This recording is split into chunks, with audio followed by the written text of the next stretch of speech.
ജിമ്മിലേക്ക് എത്തുന്ന പല തുടക്കക്കാരുടെയും ഒരു പരാതിയാണ്, സർ എൻ്റെ ഒരു കൈ അല്പം ചെറുതാണ്, അതിനുവേണ്ടി ഞാൻ എന്താണ് ചെയ്യേണ്ടത്, അത് ഞാൻ കൂടുതലായി എന്തെങ്കിലും വർക്കൗട്ട് നൽകേണ്ടതുണ്ടോ എന്നുള്ളത്.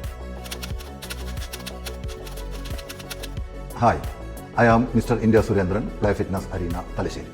നോക്കൂ, നാം ജനിച്ചത് മുതൽ സ്ഥിരമായി ഉപയോഗിക്കുന്ന ഒരു അവയവം അത്രത്തോളം ഉപയോഗിക്കാത്ത മറ്റേ അവയവവുമായി അല്പം വ്യത്യാസമുണ്ടായിരിക്കും. അതിൻ്റെ വോളിയത്തിലും പവറിലും കൃത്യതയിലും ഒക്കെ തന്നെ.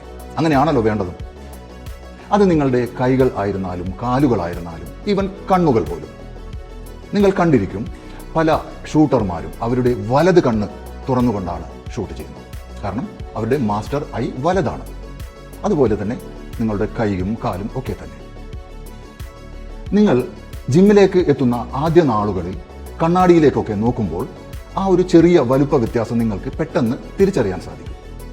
എന്നാൽ പിന്നീട് നിങ്ങളുടെ മസിൽ വോളിയവും അതുപോലെ തന്നെ ഡെഫനിഷനും ഒക്കെ മെച്ചപ്പെടുമ്പോൾ ആ ഒരു ചെറിയ വ്യത്യാസം നിങ്ങൾക്ക് പിന്നീട് അത്ര പെട്ടെന്ന് തിരിച്ചറിയാൻ സാധിക്കില്ല എന്നുള്ളതാണ്. ഉദാഹരണത്തിന്, നിങ്ങൾ ഒരു സ്ഥലത്ത് 2 ഡംബൽ വെക്കുക, മറ്റേ സ്ഥലത്ത് 3 ഡംബൽ വെക്കുക. ആ ഒരു വ്യത്യാസം നിങ്ങൾക്ക് പെട്ടെന്ന് തിരിച്ചറിയാം. എന്നാൽ ഒരു സ്ഥലത്ത് വെക്കുന്നത് 19 ഡംബലും മറ്റേ സ്ഥലത്ത് വെക്കുന്നത് 20 ഡംബലുമാണെങ്കിലോ ആ ഒരു ചെറിയ വ്യത്യാസം നിങ്ങൾക്ക് എളുപ്പം തിരിച്ചറിയാൻ സാധിക്കില്ല. മസിലിൻ്റെ കാര്യവും അതുപോലെ തന്നെ. അതുകൊണ്ട് നിങ്ങൾ ആ ഒരു ചെറിയ വലുപ്പ വ്യത്യാസത്തിൻ്റെ കാര്യത്തിൽ അത്രയും ബോധേഡാവാതെ സന്തോഷത്തോടുകൂടി 2 കൈകൾക്കും ഒരുപോലെ വർക്കൗട്ട് നൽകുക. That's all. Thank you.